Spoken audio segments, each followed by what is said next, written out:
What's going on, everybody? I'm Caleb Ochoa, also known as NFL Caleb 22, and this is Betting the NFL week number 11 of the NFL season 2023.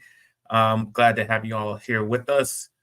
As always, I'm here with my co-host, Derek Wesley, also known as DWeezy. What's going on, man? Man, ready to attack another week as we going into another week in the NFL. Things kicking off this Thursday, so you know back at the action. Facing a little technical issues this week, but just another hurdle to jump while chasing these profits.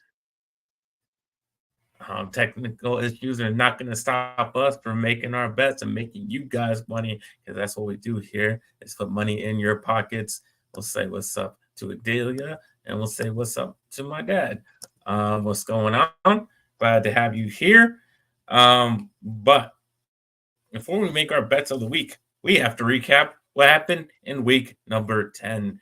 Um, and we'll start off with the favorites who didn't do so well. Went 6-7-1 against the spread.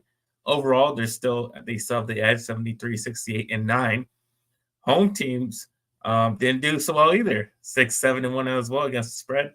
Overall, they still have a little bit of a lead on the away teams, 72, 69, and 9. But the biggest story is we finally got some scoring in the NFL after weeks upon weeks of the unders heading by a record margin. The overs get 8 to unders hitting just 6, but still unders still have a big lead, 60-89. Still hitting at almost a 60% rate on the unders. So yeah, I mean after that, underdogs went in, way teams went in, and the overs are hitting. So what do you any thoughts on any of that? Um, it's definitely something we've been following all year, and the unders have just about every week. We've been coming on here telling people about unders, so I can't say I'm too shocked that here and there we'll see the overs come out on top. But you know, something to remember: we're still seeing a lot of these primetime games go to the under. Last Thursday, uh, hating myself that I didn't bet it after the fact, but if you parlayed the first half under with the game total under, both would have hit. And you know, that's usually, at least in more recent NFL, that's the type of thing you would have never thought of. You'd have been looking at overs, you'd have been looking at ways to target some of the prop markets out there for players. Because generally, when you're talking about targeting some of these prop markets, again, it's an over mentality. So you're talking about players being productive, players having yards, receptions, TDs, so on, all these things leading to points, thus, driving up totals. And so, I don't think we've so much seen a drop in production out of a lot of players, specifically more so we've seen a lot of QB injuries across the league, and that's something that can definitely have a more direct effect on something like game total markets, just because of how heavily involved in offenses the position is naturally. Um, but yeah, I can't say I'm too shocked that the overs were able to overtake it this week. Uh, but I would still look at in general be looking at some of these unders, and even with some of these matchups we have this week where we're seeing double digit spreads, you could easily make an argument for some of the unders in these games depending on where the total's at. Yeah, we'll see that shift may be on separation, or maybe it's gonna continue on. We'll have to keep an eye on those over and unders. Oh, we'll say what's up to Brandon Mizell. What's going on, man? Always great to have you with us. Um, Now we will get to the biggest upset of the week, and that came in on Monday Football. The Denver Broncos plus 7.5 points at the Buffalo Bills.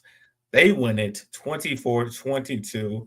And, I kind of just been saying it all season. Bill's just very dependent on whether Josh Allen will have a good game or not. When he's on, they most likely win. When he's off, and they're gonna lose, and that's kind of very has resulted in why they're like 500 right now. Because he's kind of on and he's kind of off sometimes, and that's kind of what happens.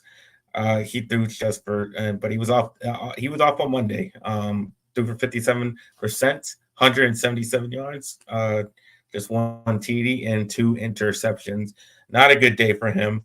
They actually ran the ball well, which with James Cook. He had 109 yards, which is definitely something different for them because they do run the ball well because they just choose not to run the ball at all. But definitely they gave it to James Cook because they found out that was working, and it should have helped them win this game.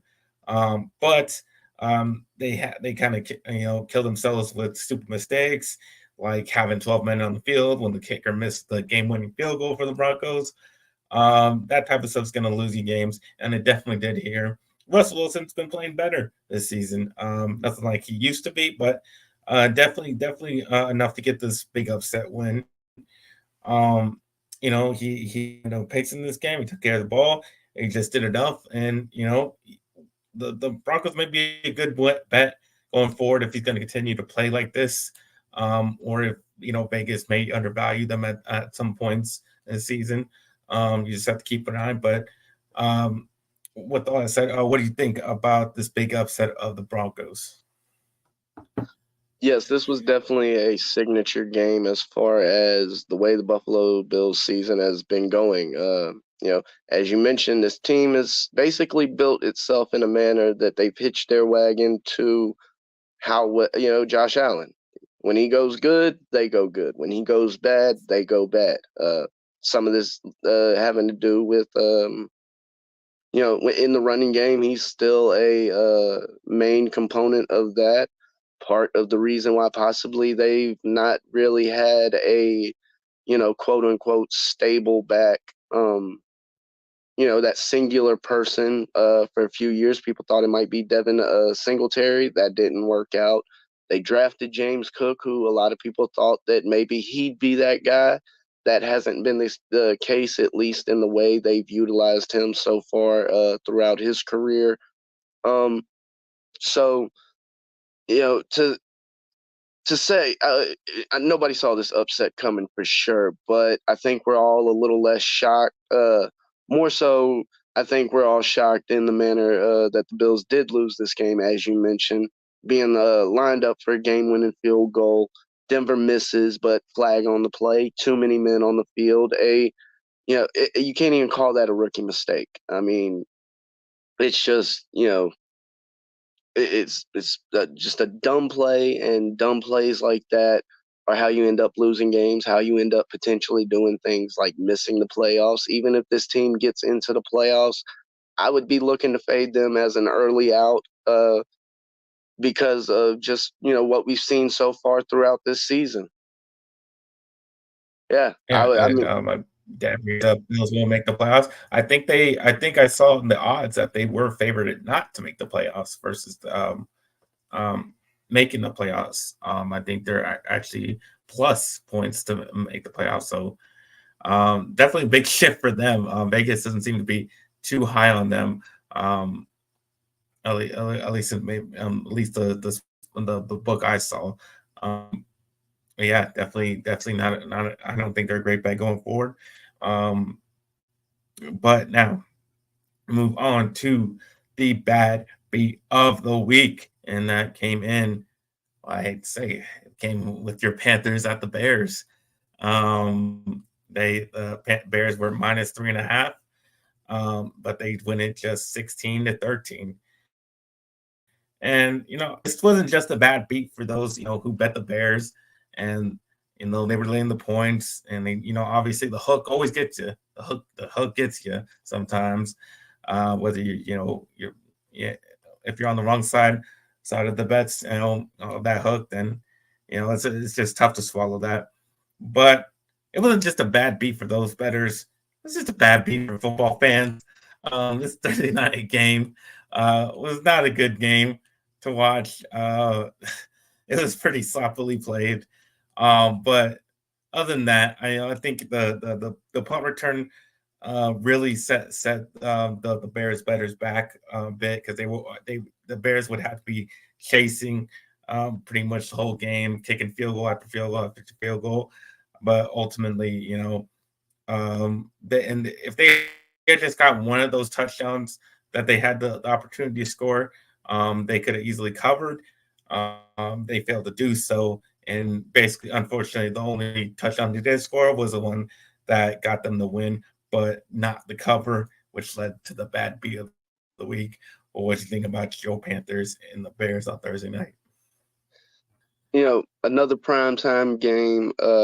Under it, it ended up getting close towards the end of the game, but throughout the majority of the game total was never in threat of going over. I believe it closed at 39 and a half. I'm not 100% sure on that, but what the game finished 30 what was that final score? I can't recall off. I thought it was, what was it? 20 either way. But it also, another game that shows just the level of dysfunction that's going on in Carolina currently. We've seen over the past couple of weeks, basically play calling duties on the offense be shuffled around. Now, supposedly, Frank Wright's going to be taking over the play calling again, which he started the season doing. I can't say there was any real noticeable drop off between what we saw through his play calling versus the play calling of the offensive coordinator that it was taking over Brown for I believe it was 2 weeks. But yeah, it's basically a team offensively with no true weapons. Thielen has been the journeyman that you would expect him to be.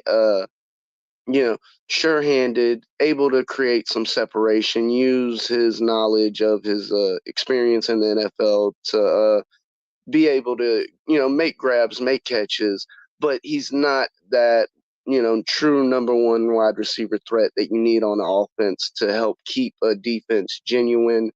The running game has been a total mess so far this season. It's hard to evaluate any of the running backs there, including Miles Sanders, though it doesn't look good when you sign somebody to a contract like they did with him, and we've basically seen nothing. Something that did cross my mind that we didn't mention earlier, a possible reason for a lot of these unders and the bad quarterback play we see, offensive line play has been, in a lot of places horrible. And if you track back a handful of years, it was a major topic point about players coming out of college, offensive linemen coming out of college, basically, for lack of better words, not knowing how to block at an NFL level, not knowing how to truly pass block and things like this. So quite possibly another ripple effect why we see unders continue to come in, even though, for the past few years, we've seen offenses scores on the rise. The books have to adjust to that. And now, the books don't know how to readjust to what we're seeing on the field this season.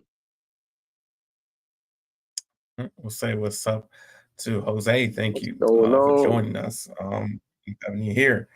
Um, we'll get into our records, how we did this week. And my record was 3-2. Had a winning week, back on the right track, looking good this past week. My best bet was the Saints at the Vikings.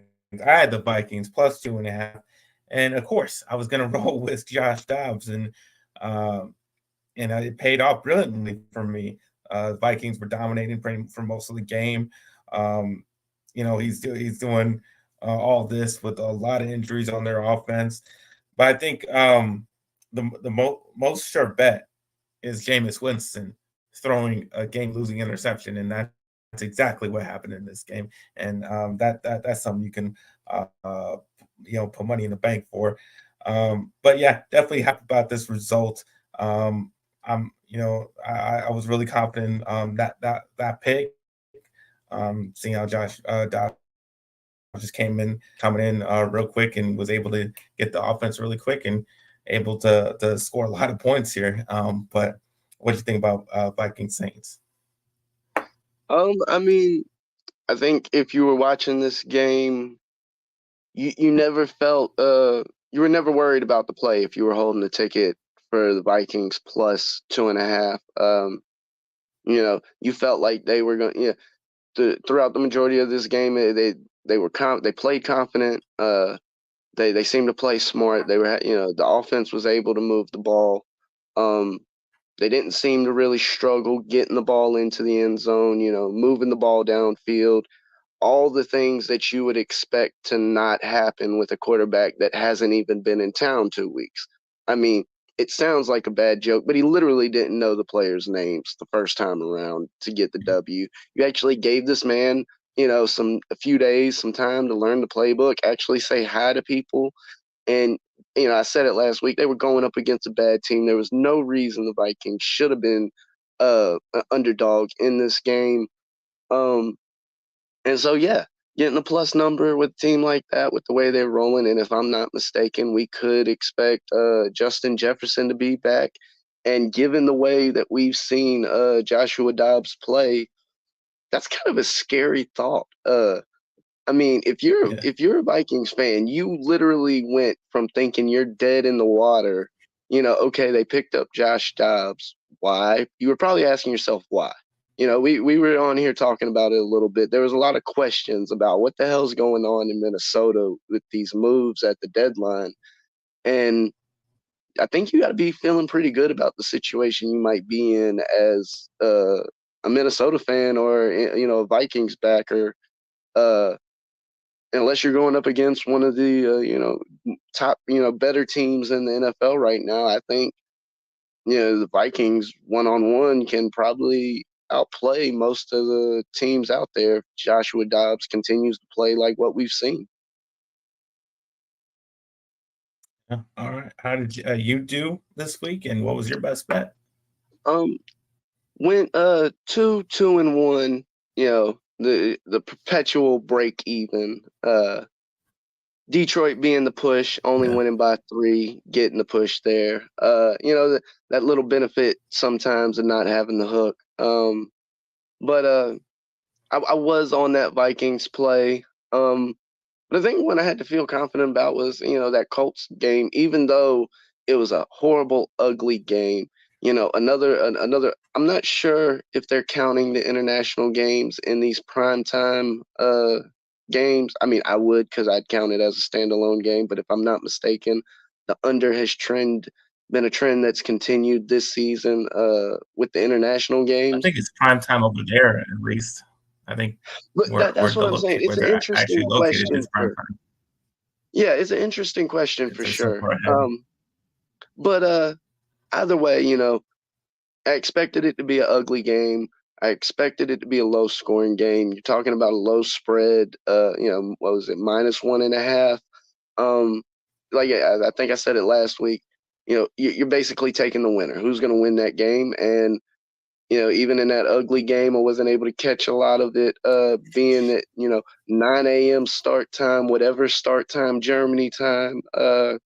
But yeah, the fact that win by 4 on giving up a point and a half in a game that seemed like the Patriots clearly have a lot of issues going on.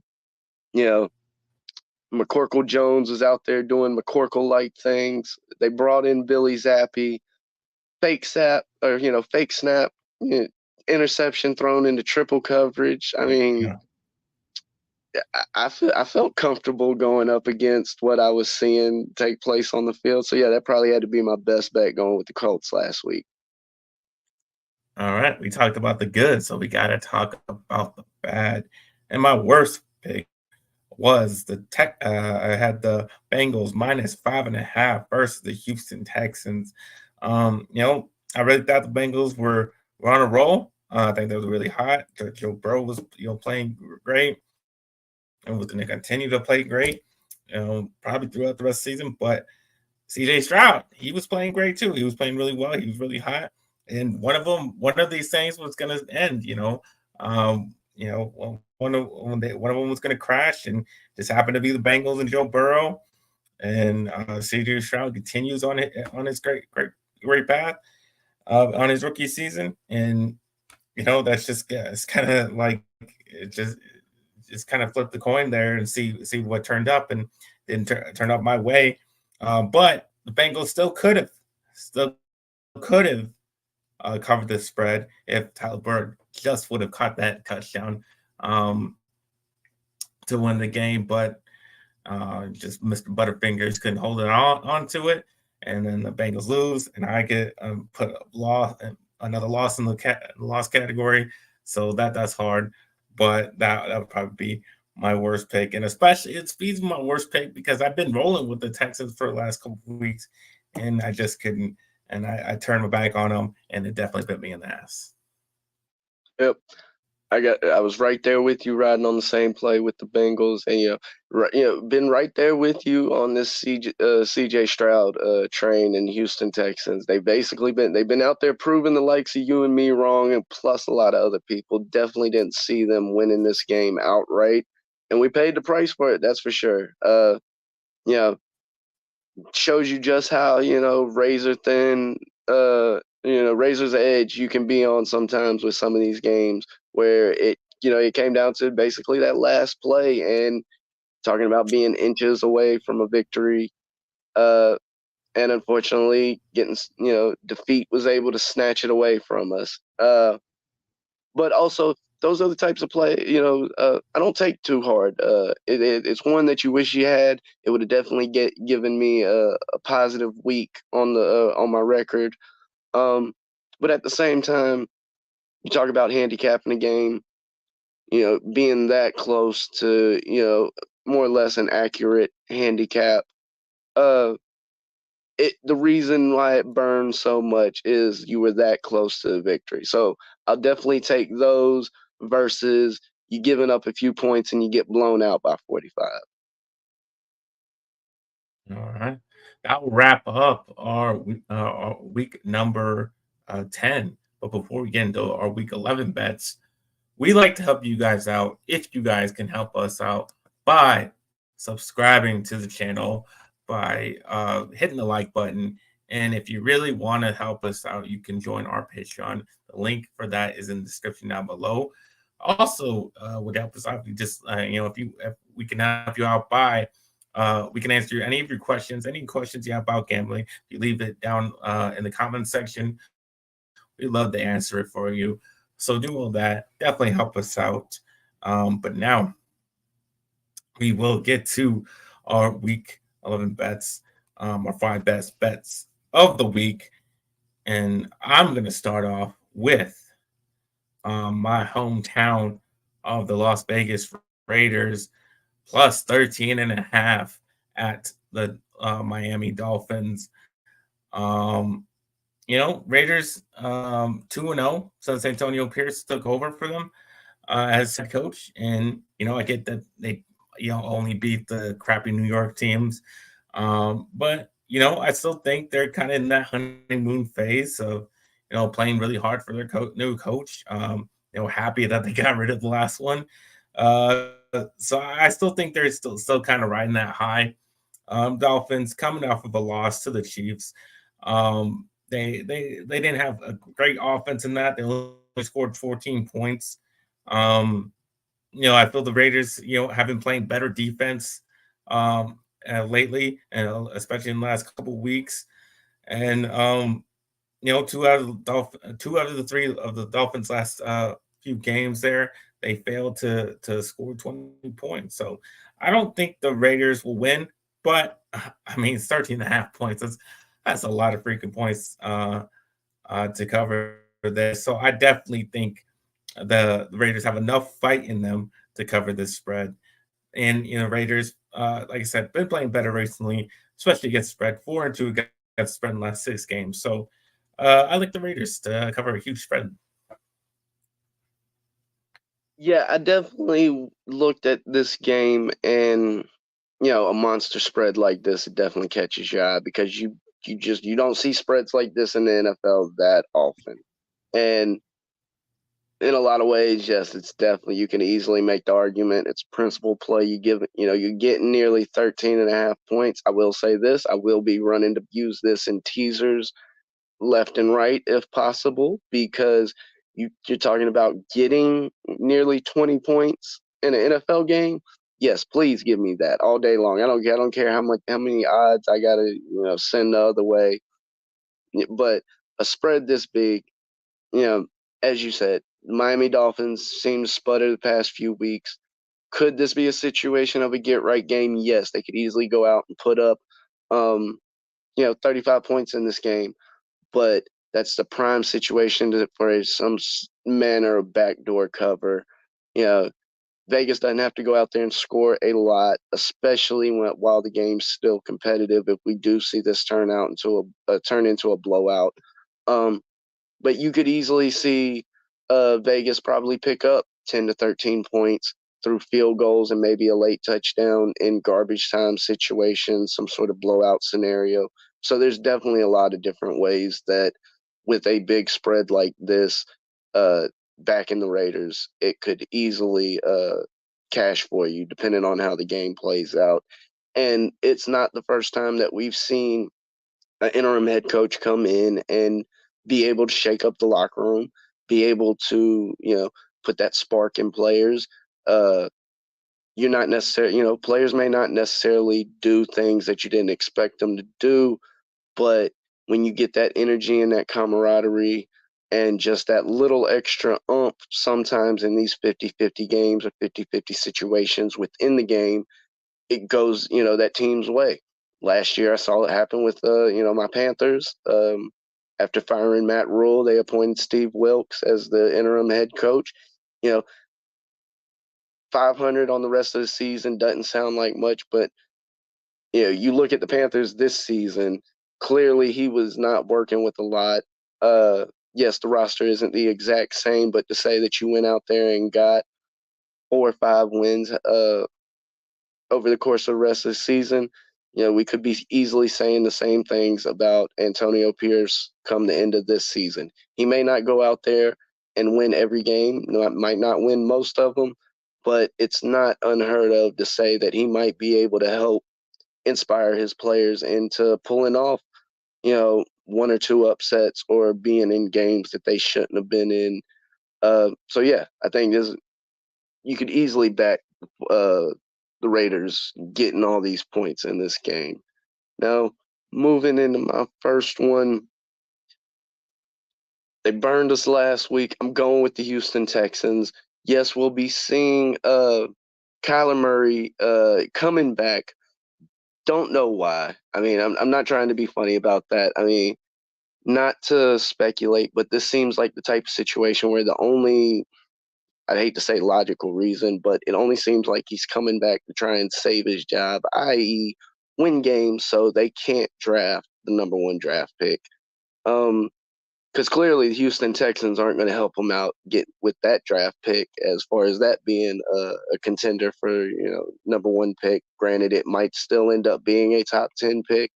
But yes, Arizona could easily go out there and potentially lose the rights to drafting the number one or maybe even the number two pick of next year's draft.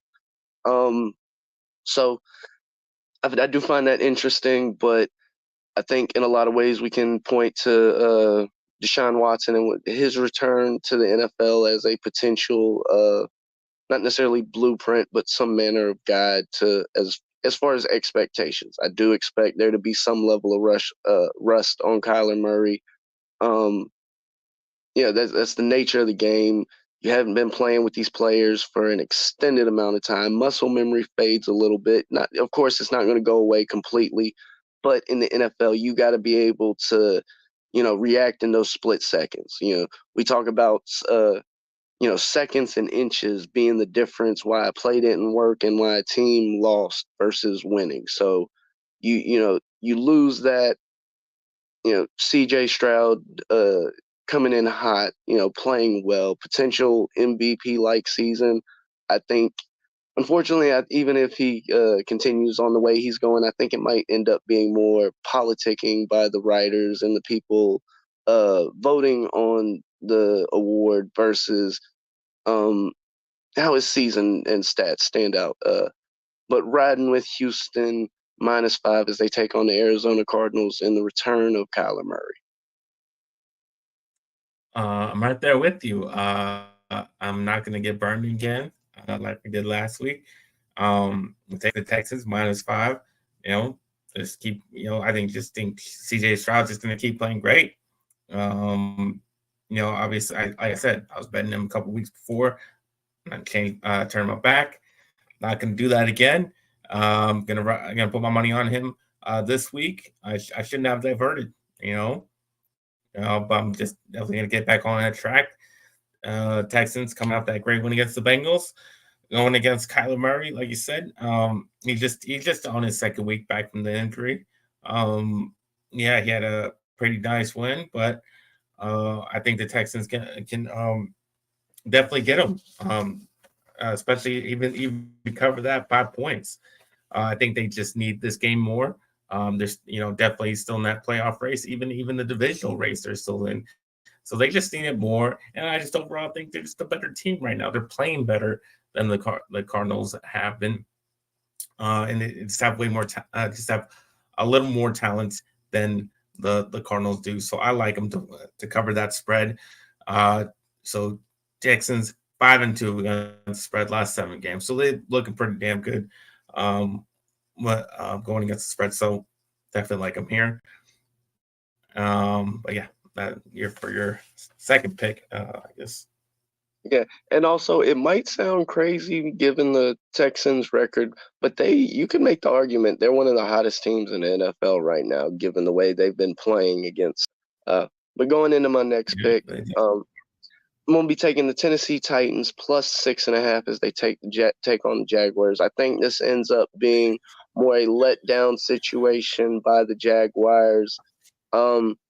They've been underperforming this season. I think the expectations were a lot higher for a lot of people when it came to this team. Even some people having this team as a potential Super Bowl representative for the AFC. And I think that's a little lofty given what we've seen. You know, it's hard to pin it on one thing or the other. In some weeks it seems to be the offense that's underperforming and not showing up. In other weeks, it's the defense giving up points. And I think in a lot of instances we expected this team in some ways to be led by the defense, which is not short of talent by any means. But the same can also be said for the offense. It seems like one of these teams that's able to beat up on some of their lesser competition. And while the Titans haven't had the best of seasons, it's clear that at least with Will Levis under center, you see more of a passing threat. Now, granted, yes, you might see some turnovers there. You're talking about a rookie quarterback. By no means am I going to come in here and be like, oh, Will Levis is going to go out and do what CJ Stroud is doing. We didn't even expect Stroud to do what he's doing. So, I mean, but if Levis can go out there, basically be a game manager, utilize the fact that you have Derrick Henry in the backfield, work the run game. Clearly we've seen when Levis and DeAndre Hopkins are on the same page, damn if that ain't a threat. Like, I mean, as a rookie quarterback, you tell me that you got a guy where just throw it deep. I'll go up and get it. I will go get it for you. Just put it within 15 yards. I'll go get it. You love having that. So even if we don't see massive numbers in this game, I wouldn't say the Titans are might pull off the upset, but I definitely think they covered this spread of 6.5. Mazel says, Monday I'm back home and betting again. We love to hear that. Good luck in all your betting ventures, man.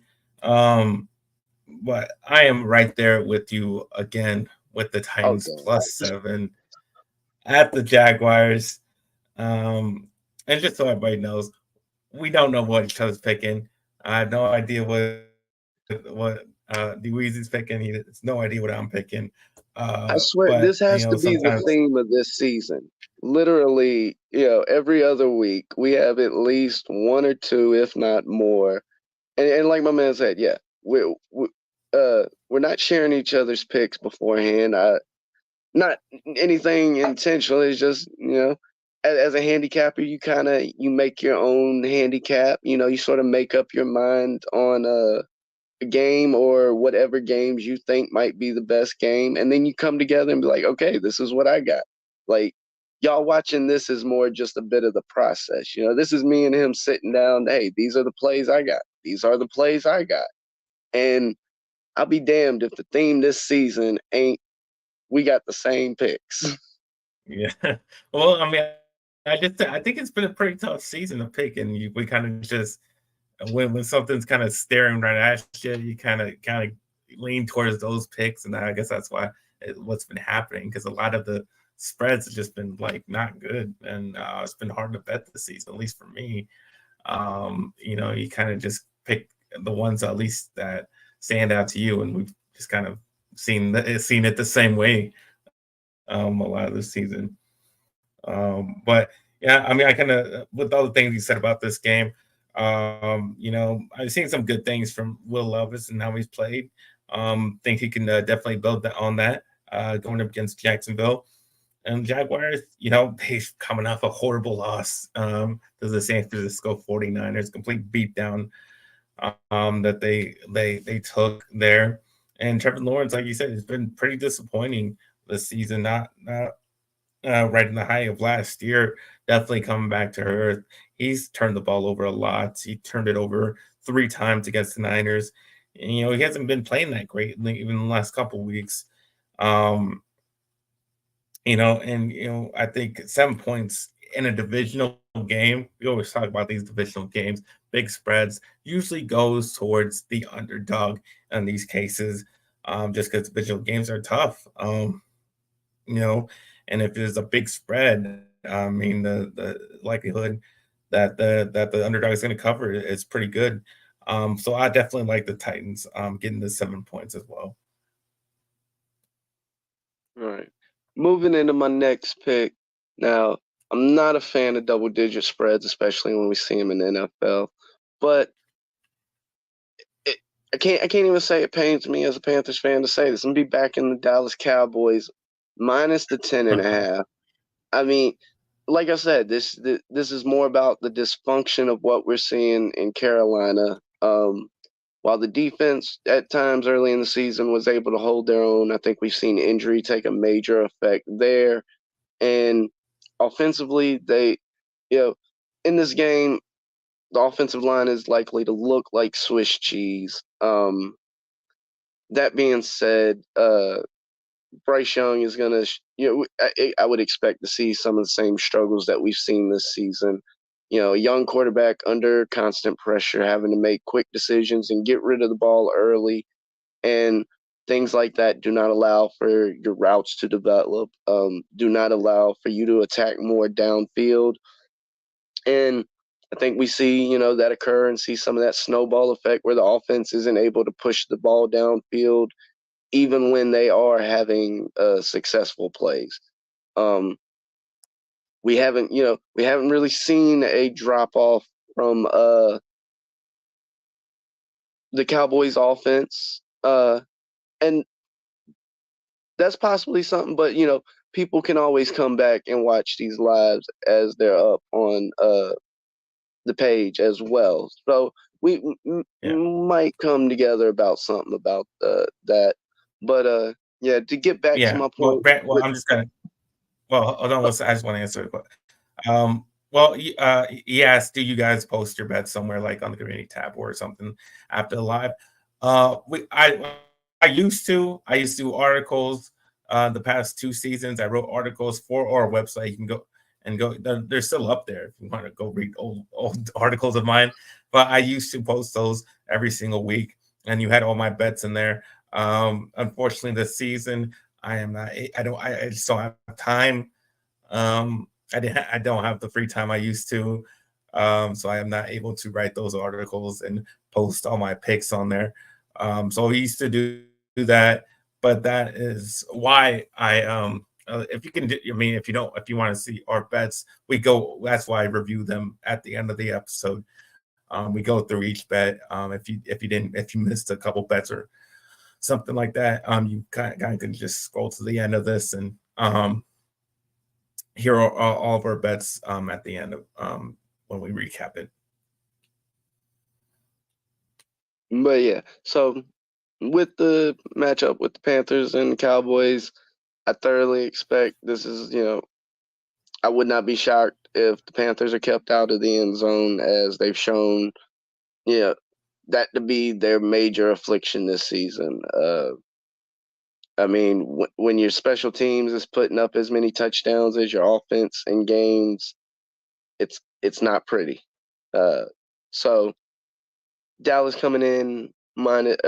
Actually, I think this game's at Dallas, but either way, minus 10.5 on the spread, riding No, with the Cowboys. it's in Carolina. Oh well, that might as well be a home game because sadly, given the way the Panthers have played over the past 4 or 5 seasons, you find other stuff to do on Sundays as a Panthers fan. Yeah, I mean that's the only reason why the line is that small. It is, even though it's 10.5. It'd be probably more if it was in Dallas. Cowboys haven't played as well on the road as they have at home. We've had a great home field advantage, but on the road, they haven't played as well. You can see that, and we lost the Cardinals on the road, we've lost the Eagles on the road, and we lost to the and we played very close with the Chargers, barely beat the Chargers on the road. So that's why the spread probably would have been even worse if it was at home.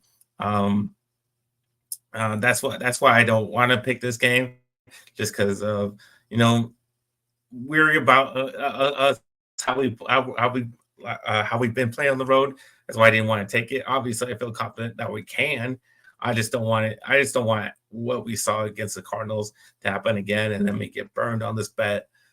And that's why it kind of made me shy away from this one.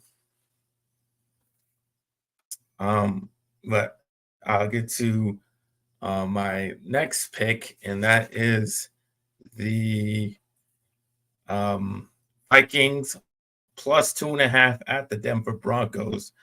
And why would I not get? Why would I not go with Josh Dobbs? I'm not going to get off this train. I'm going to stick with Josh Dobbs. He's paid off for me. So I'm going to do it again. He scored 31 and 27 points in his first 2 games on a new team. And so he's been playing great. Russ Wilson's been playing better, but there's still not a lot of pop in their offense. They don't really go off on teams. He's kind of just been just good enough, just kind of efficient enough. So I don't. If Josh Dobbs is going to score like he has the past 2 weeks, I don't really see Russell Wilson keeping pace with that. So yeah, I think the Vikings will score enough points just to outlast the Broncos. So that I think that I'll definitely get the Vikings the outright win. But if you're going to give me 2.5, I'm always going to take it. Yeah, I'm riding right there with this exact same play. Yes, that makes 3 this week, folks. I'm pretty sure that's back-to-back weeks where we That's a both red had alert. same. That's a red alert. Yeah, I'm telling you, man. I feel like I'm in Sacramento. Light the beam. Gotta let them know.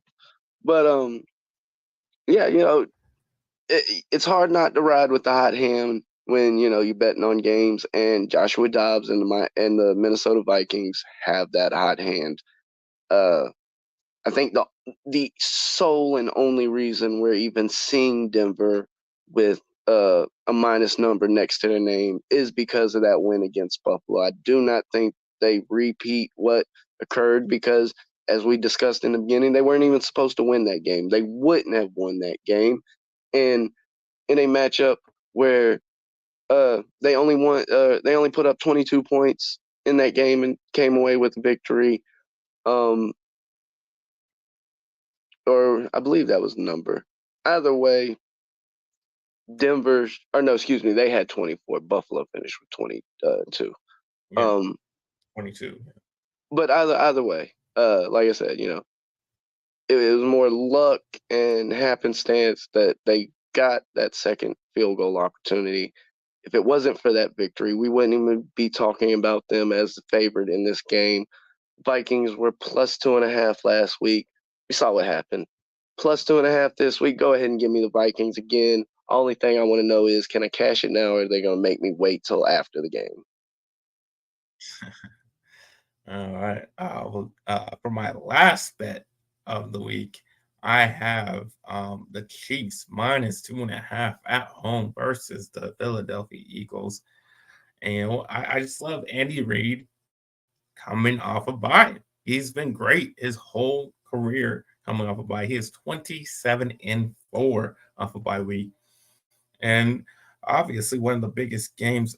This is one of the biggest games of the year. It's a Super Bowl rematch, and what we saw in the Super Bowl is Philly's defense get 38 points scored on them, and I think that defense was better than it is this year, especially in the secondary wise. And especially last year, Jalen Hurts was playing a lot better than he is playing this year, and the Chiefs' defense is a lot better than they were last year. So I think all those factors play into the Chiefs getting the win here, in covering the 2.5 points. Chiefs second in scoring defense, in passing defense. I don't think that that'll can kind of contain what the receiving threats that the Eagles have. Chiefs 4-1 against the spread last 5 games. Also, if Taylor Swift is at the game, you could just cash it in right now because that's definitely going to be a Chiefs dub.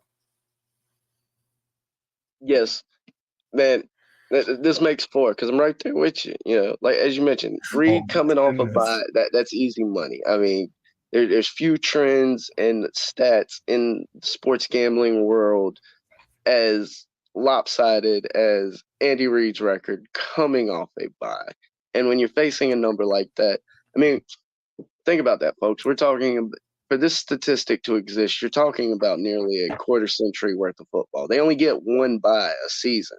Like these don't come around multiple times. Like, so yeah, and yes, if please, all the Swifties out there, if you're watching, let us know if Taylor's going to be out at the game because, just like the Vikings bet, if I can cash it before the game, just let me go ahead and do it. Save me that trip down, after the game with everybody else. I ain't got to stand in line because, this has to be one of the more surefire things. Betting on Andy Reid coming off a bye. It's that simple.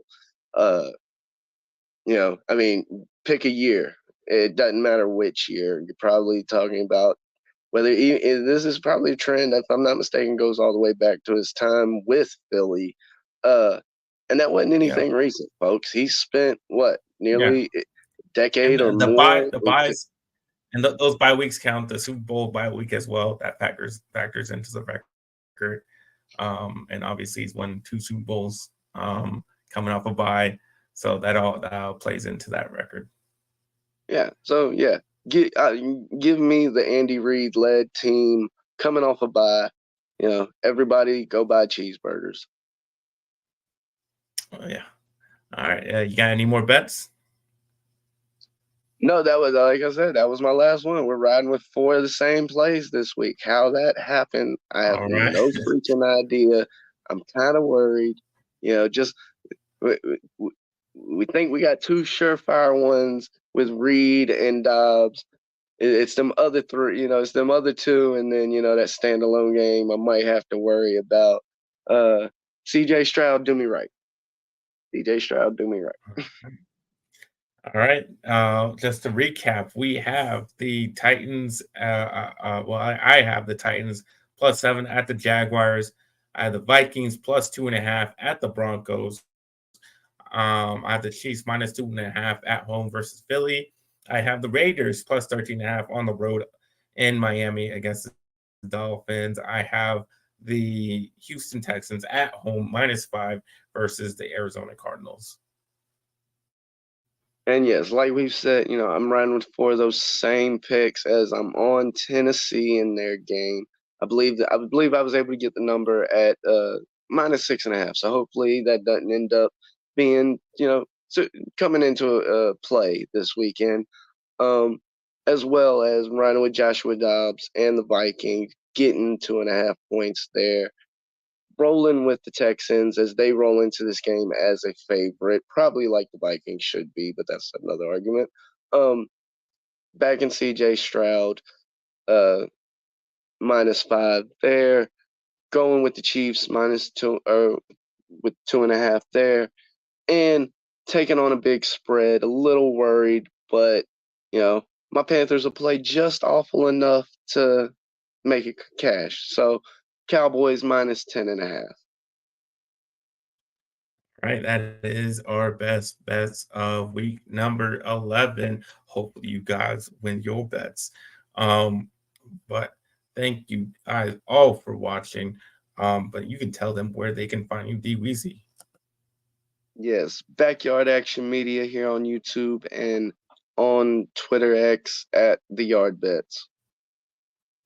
You can find me at NFL Caleb 22 on Instagram and Twitter/X. And you can find me on this channel on Good Friends Better Rivals every Friday at 3. But I think this time we're going to be like on 5. So just watch out when we're going to be on this Friday. We will have Bronny from Lunch Break Hot Take Hit that previewing notification bell so these YouTube Cowboys will try Panthers and game. keep you up on it. Yeah, we were talking this past Cowboys Giants game with my co-host Ferris Muthana. He is a Giants fan for him because we kicked their ass, and we'll get into detail on that game as well as previewing the Panthers Cowboys with Ronnie from Lunch Break Hot Take. So tune in for that. It's going to be a great episode to watch. But like I said, win all your bets. Hope you guys wish you guys luck. And like I always say, let's get ready to make that money.